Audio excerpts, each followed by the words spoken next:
I'm just making a new motor mount for this Eagle thing. I'm going to use an 1806 motor which has holes 12 and 16 diameter spacing, and they screw in two from the back with a 2mm screw. So I've got this piece of aluminium that was an offcut from the water jet cutting of my CNC machine. It's a big piece like that. I kept these pieces just in case they came in handy later, and this one is coming in handy right now. So I've just drilled and chamfered? No, beveled, whatever. Made a hole for the back of the motor to go through there, and a couple more holes. I'm just going to cut that off there, and I'm going to stick that on this piece of wood, and then put some more holes in the piece of wood, and then this will screw onto the front piece of the Eagle, the little bit of wood that sticks out, and then I'll be able to slide this all the way out forwards and get the CG exactly where I want with just the weight of the functional parts, so the ESC and the motor, and I'll be able to do away with all this ballast that I put, and I'll see if I can weigh this and figure out how much I put on, but it's definitely more than 20 grams. So this is how everything's ended up. It's all quite nicely fitting in there, stretched out in a straight line. I've got the receiver, battery alarm, balsa block under there. I don't really need that, but I'll just leave it there. Battery, ESC, motor, and I have just enough distance between the ESC and the receiver to connect up the wires, and these wires had about that much room too, so it all fits in there nice and perfectly. The CG is now definitely in the right place. It's about 25% from the leading edge. Okay, I think I'll show you a little bit of flying of this. This is not the first time I've tried it with this setup. I did quite a bit of flying yesterday, but it was windy and overcast, and it wasn't a very enjoyable video to look at. Speaking of video to look at, the trouble with this one is it's quite tricky to fly it just sort of around in front of you up close, and this hat cam doesn't have a zoom or anything, so there's not really going to be a lot to look at, because I'm going to have to go way up there, which is where it seems more comfortable and more that's what it's made for. But for what it's worth, I'll show you just a little bit of it. I've made some configuration changes already. Originally I had this piece of wood out there going all the way back to there, but I tried putting the Mobius on here to try and film the magpies that were attacking me from those trees over there, and the 42 grams of the Mobius being on top made a huge difference. Huge difference. It went back to basically being as gutless as it was with that tiny little motor that I had on originally.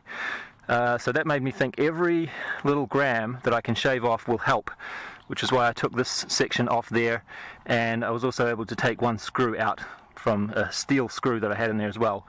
So it's about 330 grams at the moment, which is pretty good, I think. I'm running with a 3S 500 mAh battery right now, which is not my battery of choice, but I've just finished using the 2S 800 that I normally use, and I only have one of those, but as luck would have it, this battery is exactly the same weight, 48 grams. So I'm just going to go with this, and I'll have to use just a little bit less throttle, because it's going to be probably too powerful now with the 3S. But anyway, let's do a little flight. Oh, yeah, that's nice and powerful. Oh, we have a friend already. The birds just are very curious about this one, understandably. The hawks, the magpies, the swallows, just about everybody except for the sparrows has come and taken a look at this plane. But especially the magpies. They're not going to bother me here, but if I go over to those trees, they will. And I've been going over to those trees quite a lot because I've discovered that there seems to be a little bit of lift. Let's try a low pass. So as you can see, it's very, very smooth and controllable. Whoops. Although when it gets to a low speed like that, you lose aileron control, so have to keep the speed up to a reasonable speed.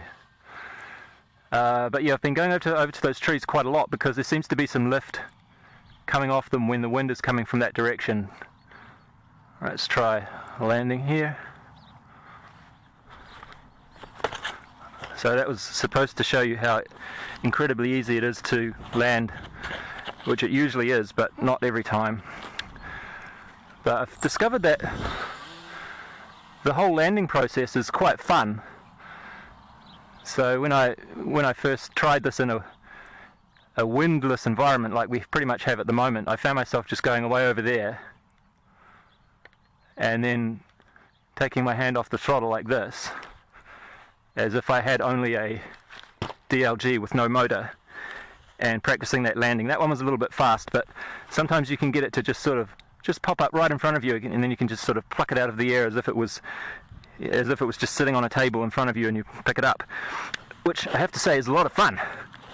So I'm starting to understand why those guys that I used to fly with in Japan, who were all flying DLGs mostly, they never seemed to mind that the DLG flights were quite short. Unless they got really lucky, they'd get some thermals maybe, but for the most part DLG flight was, sometimes not even a minute. But I've found myself quite often just flying up there a little bit like that, and then coming down to practice these landings like that. And when you can do it, like, just keep your feet planted on the ground and have it come straight back to you, and there's something that's quite enjoyable about managing that balance between speed and altitude descent and momentum, and like if it's too close to you, you have to turn away and come back to keep the distance at the right distance, but you don't want to go away too far, and you don't want to let it come down too quickly. And there's just all this sort of like complicated algorithm that's going on in your brain to make that happen, that is somehow very satisfying when it works out. Here comes the farm worker. Let's show him a flight. Show him the amazing eagle.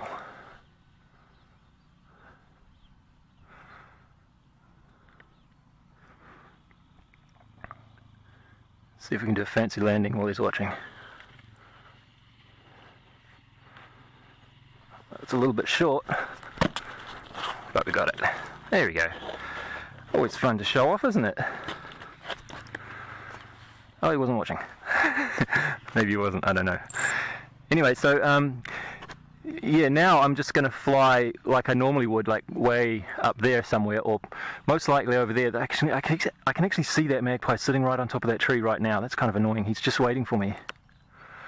Let's see what he does. I'll go over there. Yeah, so I actually put the Mobius on there yesterday evening to see if I could catch some footage of him attacking. And I had the Mobius pointing backwards, and I did manage to catch a little bit of him attacking, but it wasn't much. It was very, very quick, so rather than show you video of that, it's probably better just to show you a couple of frames that I clipped out of that video where you can actually see the bird properly. So I'll put that in the video now. It doesn't seem to be any lift right now. Wind is just about stopped, and he is not bothering me either. Maybe that's not the magpie up there. Maybe that's another bird, because he's not doing anything.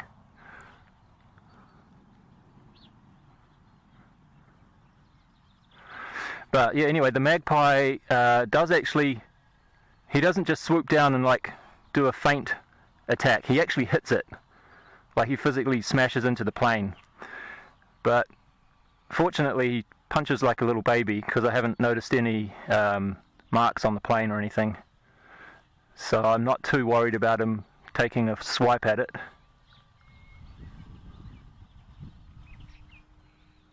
Okay, now we're heading directly into the wind now. The wind just seems to be shifting around a lot today, like it's never consistently in one direction. But when it is coming from over behind those trees, there does seem to be a slight bit of lift. And when it's not, there's basically just not much lift that I can tell anywhere. But I've found that you don't need to be gliding to discover the lift. So if I leave the throttle on is on about 20% there, and that lets me fly horizontally. And it lets me cover a lot of ground horizontally to see where it sort of bumps up a little bit. And I'm assuming that when I see it sort of bump up a bit, that there's something going on there. But I don't see anything going on at the moment, and it's probably too small on your screen to see from about there anyway. So I don't know if there's much point showing you anymore, but suffice to say those mods really worked a treat. So I'm flying at about 20% throttle and I'm climbing. This is on 3S. I need more throttle than that on 2S to climb, of course. But climbing is not an issue now. And I can go way up, and I can stay up. I actually recorded yesterday a flight from about this height here, and I glided back down to me as slowly as I could, obviously, and it took 3.5 minutes. 3 minutes 40 seconds from here, approximately this height. It was slightly windy, and I think the wind was actually helping. Oh, that looks great. Okay, I'm going to glide from here. So let's see how long this one takes. With no wind, I'm thinking it might not go a whole 3 minutes 40 seconds. One thing that's quite nice is that the prop stops almost immediately. Like 2 or 3 seconds after turning the motor off, the prop will stop. And I think that's mostly due to the fact that it's not moving forwards very quickly. Like, there's not that much airflow coming at the prop to keep it spinning. But it's light enough that even if there's no lift from thermals or anything, it takes such a long time to get back down that I'm quite satisfied with how it's turned out. And I'm sure if I take this to the slope sometime, it'll be just great there.